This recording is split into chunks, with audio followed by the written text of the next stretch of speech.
Morning, Kumlen Ablat Gemara. Today, Monday's daf is daf Mem, and we are learning now, I guess, the contrast between this Mishnah and the previous Mishnah, where the previous Mishnah told us a range of products that one cannot eat, but you are permitted to have hana. And now, in circumstances, these products can be eaten. So we are up to actually the Lamed Test on the base in the very bottom of the page. This fish is known, we're talking now about fish with taris. Taris is a small fish that is salted. So we're up to Lamed Test on the base, and now we're discussing different kinds of products that are permitted to be eaten. So slightly varies from the previous Mishnah, which says you're not allowed to eat them. And one of them was taris, a salted small fish. She'eina trufa. In the previous Mishnah, it was totally minced, so you couldn't eat it because you can't recognize what the fish is. Is it a kosher fish or not a kosher fish? But if it's not minced, now you can recognize the origin of this fish, then you're permitted to eat it.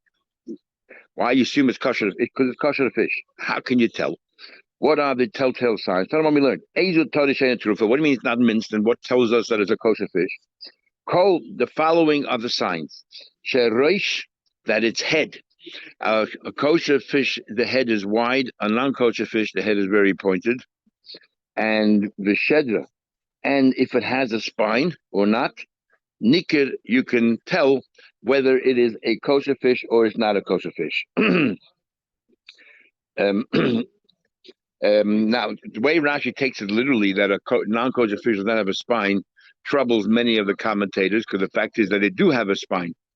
So they try to say different interpretations. What it means they don't have a spine. They don't have a I don't know, a spinal cord. They don't have certain parts of the spine. It's shaped a little bit differently. Somehow or another, it's different, distinctively different. Anyway, says the Gemara, that's number one. Number two is ve'ezet tzir sheyesh ba daga. And what kind of brine is it? We had before that in the brine. If you see brine, how you know if it's kosher or not? If you find in it, we said a full fish called, if you find in it certain non-kosher little fish in there, and Rashi learned it spontaneously, it emerges from brine, but it's only, which is ironic, only kosher brine can generate this non-kosher little fish. So if you find one of these non-little kosher, tiny, minute little fish in there, then you know that it's kosher brine. If there's nothing there, then the brine is not from a kosher fish. So, and then he says, how many little kilbis do you need to find? Little tiny fish. Kol shekilbis achas oishtel. It has one or two of these little fish inside the brine, then you know it comes from a kosher fish. Tosis says that kilbis is a kosher little fish. And what they used to do is that they made brine from a kosher fish, so people should be able to recognize it. They always put in there a little tiny fish, which is kosher, so that you would know that it's kosher. Very different than Rashi. Anyway, now he says one or two. Says the Gemara, if you see one or two little fish swimming in the brine, then you know that it's kosher. I'm going to ask a question. Why did it say two? If one fish swimming across is a good sign, it demonstrates that it's kosher, then why do you need two fish? You're right, it's two different situations. Like kasha. If they're open barrels, one fish is not good enough because maybe it jumped in somehow, it flew in. So then you need two. If you have two, then it probably came from its source, it came from here. If the barrel is sealed, then even one is sufficient to tell you that this is kosher brine. Says, in order, the telltale signs of a kosher fish, you see, it comes up over there that it isn't totally minced, so you can see pieces. You have to be able to see the head, and you have to be able to see the spine. You need both signs to tell us it's a kosher fish. Rav Nachman says, either the head or the spine is sufficient. If the head is wide, we know that it's a kosher fish, or if it has a spine, we know it's a kosher fish. So mostly, I have a question on both of you. You tell me these are the signs, a head or a spine. Over dogim, it says clearly in the Mishnah, we're going to learn the chulin, as the Torah says, kol sheyeshle snapi v'kaskeses, but has fins and scales, then you know it's a kosher fish. And the way Rashi learns the Gemara, that's the only sign that we have, not the head or the tail. Omar Abai says, Kitan Yahid, you know when you need the sign of fins and scales? Ba'ara upa palmuda, these two types of fish, Ara and palmuda, that their head and their spine are like non-kosher fish. Those have a pointed head. The way Rashi learns, or they have no spine, they're not they have the signs of a not kosher fish. But if they have fins and scales, then it's kosher. The dom of the shayla tmei. So because they look like the head looks like tamei. But otherwise, you don't need to look at fins and scales. All you have to look at is the head or on the spine, which is all the Rishonim find quite amazing because the Torah seems to only talk about the fins and scales, the Mishnah talks fins and scales, and you're telling me we never even use that sign. The sign is the head of the spine. The fins and scales are only used in cases where the head and spine give us the wrong information, like in the wrong some species that they look like targeting a fish, so then we lose the fins and scales. They find that very difficult. Anyway, so they learn the Gemara very differently. Amar Baizabaya says more further. Amar Rav Yehuda Mashmeidula Machlek is this whole Machlek is whether you need both sides, the head and the spine, or merely head or spine is talking about lead both sin. If you want to dip into their brine, which according to many, the brine is only asamid rabbanon. So if you want to dip into their brine, okay, you have an argument. What's sufficient? One sign or two signs. If you want to actually eat the fish itself, divrei hakol also. Everyone holds it forbidden. You have to have both signs. One sign is insufficient. Other Rishonim hold that the brine actually is asa mahatera, but because that the brine is bottled in the roiv with everything else that you mix in there, and therefore because the brine is bottled b'roiv, therefore we're much more lean with the brine. When it comes to the fish is a whole fish. It's a berry, and a berry, no matter how small it is never nullified. I used to dip in the brine because I was under the impression that their argument is about the fish itself. But when it comes to the brine, there's no argument. Everyone agrees one sign is enough. But even the Shemayim, when I heard from Mula Machlek is the table b'tzidin, that in fact his whole argument is if you're dipping in the brine, but begufan divrei hakolos, everyone holds that it's forbidden in the fish itself to eat the fish. Their argument is in the brine, and I believe that Rav Huna is correct, and Rav Huna holds that you need both signs. So I stopped also dipping into the brine as well. I stopped dipping into the brine. Papa says you need both signs and every piece of fish. Let's say it's cut up as a whole bunch of pieces, and every piece of fish there has to be some indication that's attached to the head or something that you can tell which fish it's from. It doesn't help one piece has the signs and the others don't. Every piece. Let me ask a question. Mate, ask a question. Those pieces of fish that have a sign, whether every single piece, even only some. Even 1 out of 100, we can assume that they're all tied. In fact, Maisa is a story with a non-Jew. He brought a barrel full of pieces of fish. The Nimtza Sima Ba'achad, man, they found one of the pieces was attached to the head, and the head was kosher with the had part of the spine in it. The heat did he allowed everything. Papa said you have to have a sign in every piece. And here we find Shem Gamliel allowed the entire shipment because on account of one piece.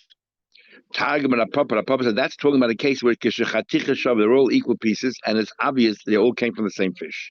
And therefore, once you have an indication of one of the pieces that is kosher, then the rest are also kosher. Says obviously, what's to make a big deal that he was matted the entire barrel when they're all the same fish? I would have thought maybe it's just happen chance. It just so happened to be that they look like they're from one fish, but who said they really are? That we don't question it. If it looks like one fish, then we're lenient and we say, it's probably one fish. It's all kosher. There was a ship, the Tzachanta, from this fish known as Tzachanta, the Aussie that came into the port of Sichra, went outside because he saw Bekalfi. He saw on the bottom of the ship, on the floor of the ship, he saw that there were scales there. B'shayas, he allowed the entire shipment, which puzzled many. Just because there was some kosher fish there and they dropped their scales, how do you know that all the fish on that boat was kosher? How can you make such an open leniency? Because he found a place that has the scales. Maybe there were not kosher fish there as well, and the scales that you found happened to be dropped from the kosher fish. So Nafik, she put it to Rava, when he made an announcement, he had these people went out there, but they blew a shofar, they blasted a shofar, everybody would stop, and then he would make this declaration. And he said, that boat, everything there is not kosher. She put it to Rav Huna sent his people out, and they blew a shofar, and they permitted it. and they all permitted it. And the reason, the reason why he was able to permit it, even though Rabbi Paskin has forbidden, is because he actually came out first. He made already a ruling in public that the contents of the ship are kosher. Then the Rabbi jumped in and said it's usher. Then Abu Nachman struck to his guns, and he came out and said, "No, I already paskin that it's mutter and it's mutter." Interesting the way the Rabbani used to work. I'm going to be a bit different. The puppy, Shabimi, but you said a puppy once told me that he once told me, or a papa once told me,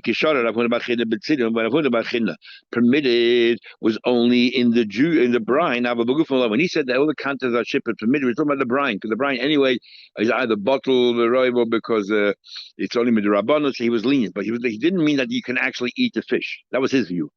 Amar Rav Ashi said, the papa told me. He told me actually quite the contrary. Rav Huna allowed to eat the fish itself. So he said, because Abu Machina came and allowed to eat the fish, I did not come out against him openly and say, oh, you shouldn't eat the fish itself. Just because you found some scales on the floor. I didn't want to come out against him. They come a papa, because he told me the story. But nor did I go out and paskin, go ahead and eat it. So I'm with my Ula, because I heard from Ula, that when is there an argument, about the signs when it comes to the brine? I will be goofon. When it comes to actual fish, Dibra Hakel, they say, according to the Yehuda's version, the name of Ula, every single piece of fish has to have a sign. And how can you go ahead and label the entire contents of this shipload of fish kosher when most of them had no signs in it whatsoever, just because you found scales on the ground? So I didn't want to come out Asa, I didn't want to come out Mutzah, I didn't want to argue with anyone. So I just let things status quo. Yossi, and then he wanted to ask a question. So the Yossi sat down again. But he says, like, he used to raise the hand, stand up and then sit down. If a guy brought a boatload full of barrels and you found this little fish that we said was a telltale sign that is kosher brine, but you found only one of the barrels, and he said, and you found one of the barrels open, kulon mutaris. You can eat all the brine from all the other barrels, even though you don't find a kilbus inside, because we're going to assume, as Rashi learns, that they all had a kilbus, but they just jumped out. Of the stumas, if they were sealed, then and one of them you found the kilbus, then we're going to say he mutaris. That's the only one that's kosher, but kulon asur. The rest are all forbidden. How do you know this? How do you know this halacha? He said, mitlasa kroi. I know this from 3 different psukim. What do I know from 3 different psukim? So Shemile, I heard it from Rav, Shmuel, and Rabbi Yechon. And Rashi says here a fascinating thing. He says here, what's 3 psukim? So Rashi says, I heard it from 3 great wise men. Right? I heard it from Rav and Shmuel and Rabbi Yechon. They are, to me, like a pasuk in the Torah. You can rely on them just like you rely on the Torah. Very powerful words. Amar Rabbeinu. So Rabbeinu said, name of Rav. Kirvei dogim, the innards of fish, ubran, and their eggs, their roe, ein kochin element muchi. Should not buy fish roe, like caviar and all these things, unless you know from an expert who can tell you came from a kosher fish. The fact that you need a hechsher on roe is as if you're telling me there's a possibility roe is not kosher, it comes from non-kosher fish, and therefore you need a hechsher. But the non-kosher fish doesn't produce roe. What do you mean? Because what are roe? Roe are basically eggs that eventually spawn into fish. But non-kosher fish, they don't lay eggs. Gemara thinks right now. They just like in the animal kingdom, they just give birth to a living fish. So they say, since Rav said that the innards of fish and its roe, you don't buy on an expert. It must be that also there's roe for non-kosher fish. But I mean, as a question, it says that tome a non-kosher fish mashrits, they give birth straight away to other fish, and dog toy a kosher fish matulbeim has roe. So l'chayda, what do you have to have hechsher for? This roe must come from a kosher fish. So the first opinion of the Gemara is you're right. Some mikan ubran. Remove the roe. You don't need a hechsher for roe. You can buy any roe and assume it's kosher. Amalei, including sturgeon roe and all that. Amalei abzeda loy tisma. You don't erase anything. Non-kosher fish also can produce roe. So what's shot in that what we learned over there? That non-kosher fish they mash it Tavayu matile bein. They both produce eggs. Elazeh mashris mebechutz. Zeh mashris bifnim. A non-kosher fish, sorry, a non-kosher fish has eggs, roe, but then the roes turn into fish internally. Kosher fish, on the other hand, they produce roe, they deposit it, and then this roe hatch, I guess, and they turn into fish. So therefore, it's possible to have roe from non-kosher fish, and that's why you need a hatch.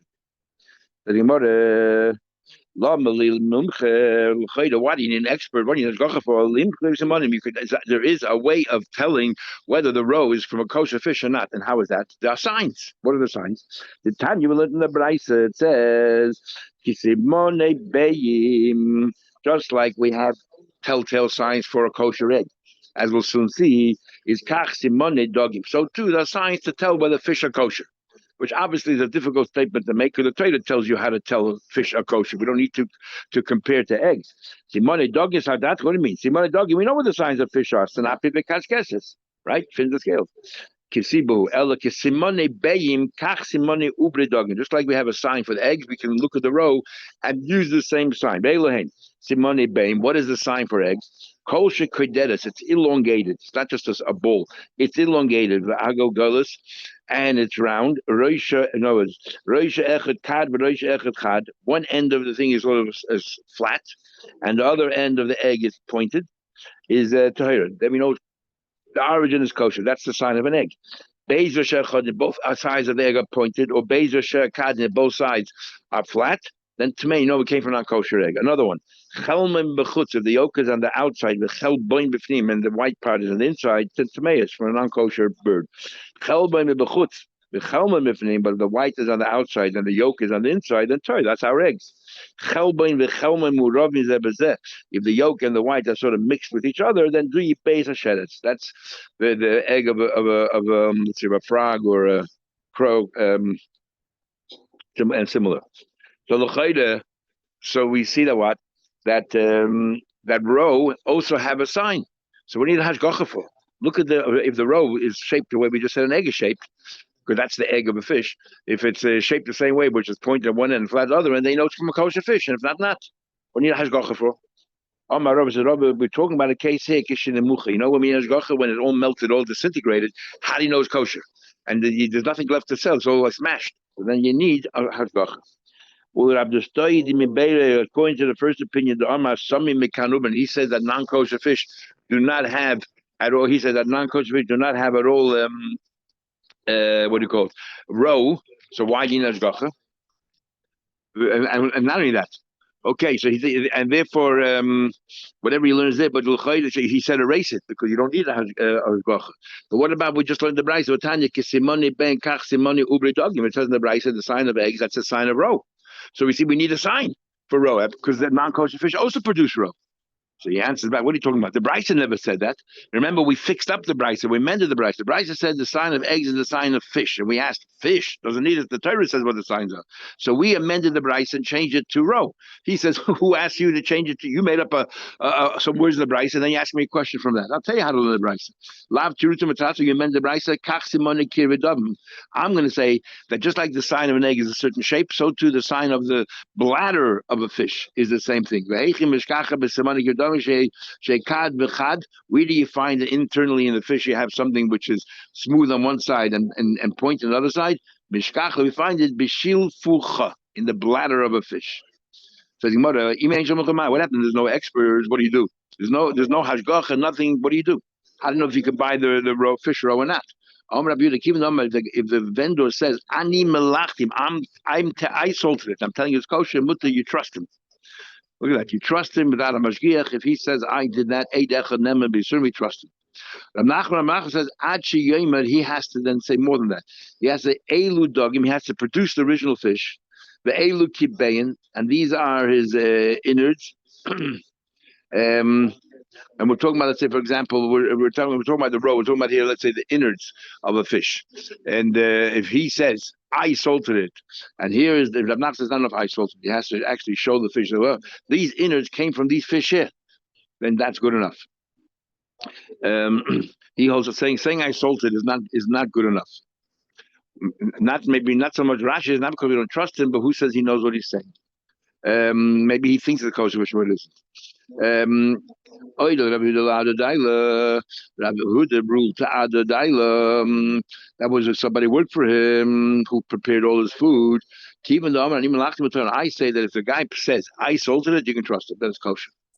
Then So can I ask? So what about? So is caviar actually accepted as kosher? Because that's roe from the sturgeon. Yeah. So, but it's a problem is the way it's manufactured. They add anything to it and so on and so forth. But also, you can look at the roe and see whether if it's circular or whether it's like we just said there now, the shape of an egg. So you can tell then where the roe came from. The salmon roe. I mean, there's plenty of kosher roes. It's very orangey, like the salmon roe, reddish. They have different kinds of roes, but it needs a hechsher because they add to it. Yep. Okay. But Allah shall chiltis. Chiltis is that we learned before that if you found this particular vegetable which is very sharp, cut up, you can't buy it because maybe a non-kosher knife was used, and even though it's more than 24 hours old, the sharpness of this vegetable brings out the fats of that treifa knife. Either we spoke about the argument whether the internal flavors that are inside the knife comes out to the fore, and it's also improved because of the sharpness, or we're talking about some grease stuck to the end of the knife. But the leaves of a chiltis are permitted because you don't normally use a knife for it. So pshita, obviously, what's the problem? You don't use a knife; it just feels like a vegetable. We're talking about you found some seeds in the the leaves were sitting inside a pot. Also, some seeds there, and the question is, how do we know the seeds came from the leaves? Maybe the seeds came from the vegetable itself, or from another vegetable that was cut up, and maybe it was a tray for knife was used. So maybe he brought over because the same as species, and he mixed it up together. We won't make that assumption. On the contrary, we're going to assume we're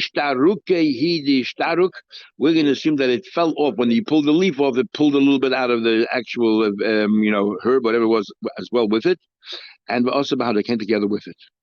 Then the Mishnah says the olives of this round thing that you sort of press together, and it's soft, it's kosher. So Gemara says, why shouldn't it be kosher? You see olives in a circle over there, and they press it like in a cake, and it's squish against each other. What's the big deal? Pshita. The chiddush here is afagav the rafi tuv. It's very soft. And why would the olive be very soft? Generally, olives are firm. You had to moisten it, and they used to use wine. So are we meant to suspect that there was wine poured over it, and the wine is yayin nesach or stam yainam, and therefore you can't have it, you can't eat it. You put in wine, kamashalan. We would say no. You know why it's so soft? Not because of any wine, because the internal oils, if it sits there for a long time pressing against each other, the oils start oozing out, and that makes it very moist and soft. Because their own oil. Rabbi Yossi said, but shalchin, if it's a state of shalchin, which we'll see what that is, then asurin. Then he said, you must be some wine was added to it. What in the world is shalchin? What does it mean? If you hold the olives in your hand, you pick up the olives from the bowl, and you place in your hand, it is so soft that as you're picking it up, the pip just falls right out. It's so mushy. Then definitely it had to add wine. Its own oil couldn't bring it to that state. And then we said that when it comes to grasshoppers, we said it depends where it comes from. If it comes from the basket in front, it is forbidden because they used to pour some wine on it. But it came from the warehouse, it's permitted because that's for long-term storage. And if you add wine long-term, it ruins it. So they wouldn't have done it. But in the front, they put it a little bit to make it shine, look fresher, and they know it's going to sell the same day. So therefore, it's permitted. Says the Gemara. These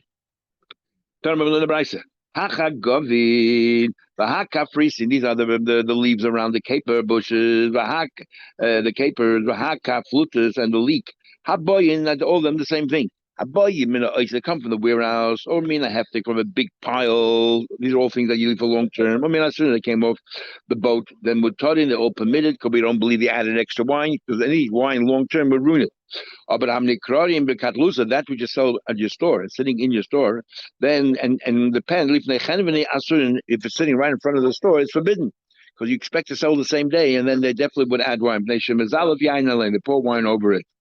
Apple wine or apple cider. Now, apple cider used to be more expensive than wine. So there's a strong suspicion they might substitute some of the apple cider with wine, and and mix it together so they can cheat. And the problem is it's wine. Yeah, the same thing. If it comes from the warehouse or from a pile, I mean, it says it's slula, but everyone says it should be seen from the ship. Knows anyway where it's a long slula means a basket. Basket is very short term, so we're looking for things which are long term. So they say from the boat, mutarim, because they wouldn't have added wine. But hanimke bekatlusa, if it's sold in front of the store in the marketplace, usher is forbidden. Why? You do mix in wine. So what we learned. Pamachas once Chosh Rebbe b'meil. Once the Rebbe was feeling unwell. He had intestinal problems. He had, truth matters, wasn't once. We had in Merksubis and other places. The Rebbe suffered a lot. In fact, a lot of Amoraim and Tanaim suffered from diarrhea and indigestion and all these kind of stomach issues. The Rebbe was very unwell. Omar, and he said, and it seems that apple cider would be therapeutic. He said, "Klum yesh adam sheyadeh yain tapuch lechav asar mutter." Seems that Yidden didn't go into that business, so he's the only one selling it goyim. He wanted to know, can I drink it or not? It wasn't a question of a kuach nefesh, it was more a question of discomfort. And in fact, we had, some Amoraim hardly put on tefillin because they had constant diarrhea. They couldn't put on tefillin. So he asked, anybody help me? Can I buy, to the going with only manufacturers of this particular apple cider, can I buy it or not? So Rabbi Shmuel, the son of Yesi, said, Pamach is once, Chosh Abba b'meyav. Once my father, Rabbi Yesi, felt unwell. They brought him his apple cider from a goy. So Ayin Shana, aged 70 years. And why that's important is that his age, because if there was wine in there, wine would not let it age. And because it aged such a long time, we know there's no wine there. That's why he waited. And Vishav and Isab, and he drank it, and it was so therapeutic, it cured him. Amallah, he said, Rebbe was angry with him. He said, you had this information, you saw me suffering, you never volunteered the information, I had to extract it from you, and you're sitting here watching me in discomfort. Botku, they looked around for goy, they found one goy, we had 300 barrels of this apple cider that was 70 years old. 70 years old. Obviously, it tells us that when you reach 70, everything then becomes beautiful and it's enhanced and it's therapeutic. The magic number. V'shasa, and he drank it when his and it was cured. Omar, so Rebbe said, Baruch HaMokim, thank God, Shemosar Oilame, that he gave people the realization, they do things without even realizing why they're doing it to God. This guy, if he 70 years ago, he started, saving these barrels of apple cider. He had no idea about that Rebbe one day will need it, or anybody will need it one day, that a Yid will need it. He just did it. The Eibusher gave him this inspiration to do it for no particular reason, but he did it. And the Eibusher does that because he prepares the refuah before the makkah. The healing is already there. And then the Mishnah concludes, V'chein l'truma, same thing about a kohen with truma, that from the basket you cannot buy from him. What are we suspicious about a kohen? If it's a kohen who's suspect that he's selling things, he can buy truma a lot cheaper than he can buy ordinary things. So what he might do is he'd mix a little bit of truma, or he would mix truma into the chulin and sell and pass it off as if it's all chulin, ordinary stuff, and he can charge a premium. Much more demand. Truma is not much demand, so he can't really charge enough money. It's a sufficient amount of money. So when are we chayshes? Only if it's in front of the store. But if it's in the warehouse, we're not worried because he's scared. If he gets caught, they're going to condemn the entire warehouse and his whole business shuts down overnight. So therefore, he won't do that, but he'll take a chance. Just the things for the day in front of his door. So truma, my truma. What do you say truma? I'm going to say kohen truma. If a kohen is suspect of selling truma l'shem chulin and passing it off as if it's chulin, live fun if it's in front of him. Doesn't. I will habom in a ois if it comes from the warehouse from a heftik or from a pile or from a slula or from a hair slula is supposed to be svina from a ship. Mutter, because long term he's scared they'll condemn the entire warehouse. He is very worried. Sabat, he's worried. Shami be'rabban, that I'm a cheater, and my warehouse is full of truma mixed into chulin. They declare that everything that I have should be hefker and nobody should buy from there. Hadin aloch ein ma'amidin. Tomorrow, the next parak, we go back to the Avodah Zarah, and because it's a new subject, we might as well wait till tomorrow and we'll start the subject then.